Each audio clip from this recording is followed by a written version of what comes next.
بسم اللہ الرحمن الرحیم۔ کل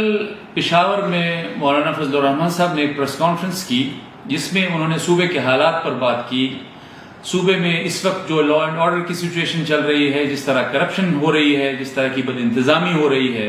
اس پر انہوں نے ایک بڑا صائب مشورہ دیا، اور وہ مشورہ مولانا فضل الرحمان صاحب جیسا وسیع الظرف انسان ہی دے سکتا ہے۔ ایک پولیٹیکلی انتہائی میچور سیاستدان ہی اس طرح کا مشورہ دے سکتا ہے کہ جو حالات اس وقت ہمارے صوبہ خیبر پختونخوا میں بنے ہوئے ہیں، اس طرح کے حالات میں پی ٹی آئی کو اپنے اندر میں حکومت میں تبدیلی لانی چاہیے۔ لیکن یہ صائب مشورہ یہ کس بنیاد پہ تھا؟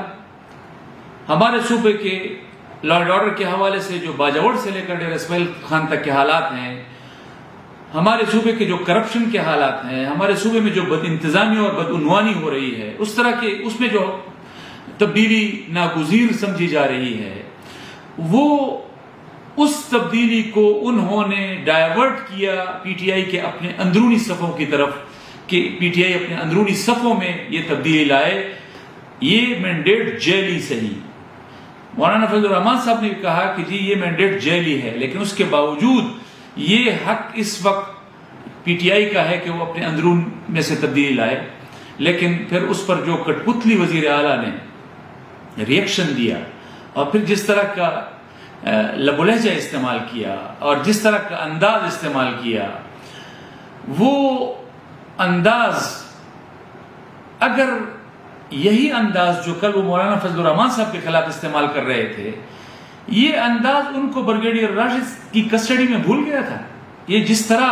اپنے مونچھوں کو آگے پیچھے کر رہے تھے، یہ سب کچھ ان کو بریگیڈیئر راشد کی کسٹڈی میں یاد نہیں تھا۔ جس طرح کا لب و لہجہ انہوں نے استعمال کیا، جس طرح کا انداز استعمال کیا، شاید ہم وہ انداز استعمال نہ کر سکیں، لیکن یہ تبدیلی کے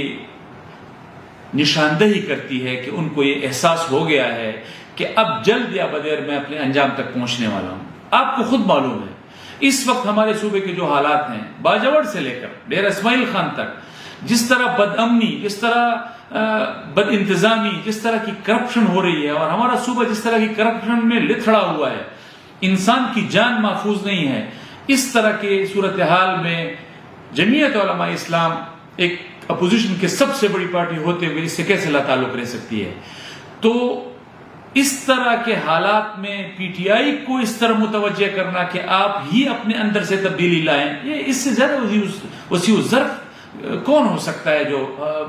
جس کا کی مثال مولانا فضل الرحمان صاحب نے پیش کی ہے؟ تو جمعیت علماء اسلام اس سے لا تعلق نہیں ہو سکتی، اور ان کی اپنی حالت یہ ہے کہ اپنا صوبہ جل رہا ہے، اپنا صوبہ بدامنی کے لپیٹ میں ہے، اپنا صوبہ کرپشن کے لپیٹ میں ہے، لیکن جا رہے ہیں پنجاب میں احتجاج کرنے کے لیے۔ اپنے صوبے کو کس کے رحم و کرم پر چھوڑا ہوا ہے، اور اس کے بعد پھر لاہور جا کر وہ کہتے ہیں کہ جی مولانا فضل الرحمان صاحب نے یہ کیوں کہا کہ جیلی مینڈیٹ ہے؟ تو مولانا فضل الرحمان صاحب کیوں نہیں کہیں گے کہ یہ جیلی مینڈیٹ ہے؟ آپ کے اپنے پارٹی کے شوکت یوسفزئی صاحب کہہ چکے ہیں کہ ہمارے 35 ایم پی اے کا نوٹیفیکیشن تب ہوا جب انہوں نے سٹیمپ لکھ کر دیا کہ جی ہم جو آپ کا فیصلہ ہوگا ہم اس فیصلے کے وفادار رہیں گے، اس کے تابعدار رہیں گے، ہم اسی فیصلے کو فالو کریں گے۔ اب آپ بتائیں کہ جن کو سٹیمپ پیپر پر نوٹیفیکیشن ملتا ہے تو وہ سیٹ کس سے چھینی گئی؟ وہ جمعیت علماء اسلام سے چھینی گئی۔ آپ اپنی سیٹ جب آپ ان کی کسٹڈی میں تھے تو ان کی کسٹڈی میں جو آپ نے سودے کیے، اپنے سیٹ کے سودے کیے، اپنے وزیر اعلیٰ کہ اس کرسی کے سودے کیے، اور جس قیمت پر کیے، وہ پی ٹی آئی کے لوگوں کو بھی معلوم ہے۔ کاش میری حسرت ہے کہ وہ ویڈیوز ریلیز ہو جائیں کہ جن ویڈیوز میں آپ ان کے پیروں پر ہاتھ رکھ کر آنسوں سے روتے ہوئے ان سے معافی گڑ گڑا کر معافیا مانگ رہے تھے، اور آپ صرف معافیا نہیں مانگ رہے تھے، آپ اپنے لیڈرشپ کو، اپنے لیڈر عمران خان کو گالیاں دے رہے تھے، آپ اپنے لیڈر کی وائف بشرا بیگم کو گالیاں دے رہے تھے، آپ ان کی بہن علیمہ خان کو گالیاں دے رہے تھے، آپ ان کے خلاف جو زبان استعمال کر رہے تھے، اور آپ ان کے پیروں پر ہاتھ رکھ کر روتے ہوئے ان کو کہہ رہے تھے کہ میں پی ٹی آئی کو تقسیم کروں گا، میں ان کے اندر دراڑیں ڈالوں گا، میں ان کی تمام اسٹریٹجیز کو ناکام کروں گا، میں ان کی تحریک کو ناکام کروں گا۔ عمران خان کی رہائی کی تحریک کو آپ نے ناکام کیا، آپ نے ان کے ورکرز کو اسلام آباد کی سڑکوں پر چھوڑ کر بھگوڑے بنتے ہوئے آپ پشاور چلے گئے اور ان کو یہاں کی حکومت کے رحم و کرم پر چھوڑ دیا۔ پھر بھی آپ کہتے ہیں کہ جی جیلی مینڈیٹ نہیں ہے، پھر بھی آپ کہتے ہیں کہ جی میرے ساتھ مقابلہ کر لو، جھوٹ بولتے ہو، کہتے ہو کہ جی میرے بھائی سے، جب آپ کا بھائی قومی اسمبلی کا کینڈیڈیٹ بن رہا تھا اس وقت تو جمعیت علماء اسلام بائیکاٹ پر تھی، تو مقابلہ ہی نہیں ہوا، کس کی ضمانت ضبط کی آپ نے؟ جھوٹ بھی بولتے ہو، پھر دھڑلے سے بولتے ہو۔ مجھے اور میں پی ٹی آئی کے لوگوں سے بھی یہ سوال کرنا چاہتا ہوں کہ جو شخص آپ کے پارٹی کے لیڈر کا سودا کرتا ہے، جو ان کی کسٹڈی میں آپ کے پارٹی کی پوری لیڈرشپ کو گالیاں دیتا ہے، جو ان کی کسٹڈی میں آپ کے پارٹی کو تقسیم کرنے کی بات کرتا ہے، آپ کی تحریک کو ناکام کرنے کی بات کرتا ہے، منافق وہ ہوتا ہے یا منافق وہ ہوتا ہے کہ جو آپ کی لیڈرشپ کو بتائے کہ عمران خان کی رہائی کا کردار کس طرح ادا کرنا ہے؟ یہ فیصلہ آپ نے کرنا ہے۔ اور وہ کہتے ہیں کہ جی میرا چیلنج ہے کہ میں کیمرے لگاؤں گا، خرچہ بھی میرا ہوگا اور میرے ساتھ مقابلہ کر لیں مولانا فضل الرحمان، میرے ساتھ مقابلہ کر لیں۔ مولانا فضل الرحمان وہ مولانا فضل الرحمان ہے جنہوں نے آپ کی پارٹی کو اقتدار کی ایوانوں سے گھسیٹتے ہوئے باہر نکالا اور روڈ پر کھڑا کر دیا۔ وہ مولانا فضل الرحمان آپ کے ساتھ مقابلہ نہیں کرے گا۔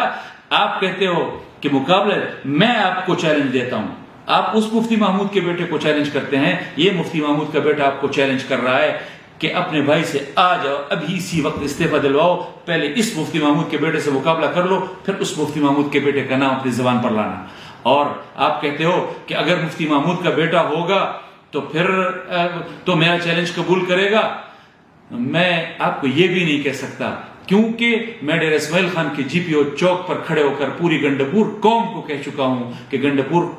آپ بڑے بہادر لوگ ہیں، آپ بڑے غیرت مند لوگ ہیں، لیکن اس کا ڈی این اے کرائیں، یہ آپ کے گنڈپوروں میں سے نہیں ہے، یہ گنڈپور نہیں ہے۔ تو میں تو آپ کو وہ بھی نہیں کہہ سکتا، لیکن چیلنج میرا اسی طرح ہے کہ اپنے بھائی سے استعفیٰ دلواؤ، آج دلواؤ، اور انشاءاللہ جمعیت علماء اسلام اور جمعیت علماء اسلام کے کارکن اور مفتی محمود کا یہ بیٹا، پہلے اس بیٹے سے گزر جاؤ، پھر ان کا نام اپنی زبان پر لانا۔ باقی جو آپ کا انداز گفتگو ہے، جس طرح آپ کو تکلیف ہوئی ہے،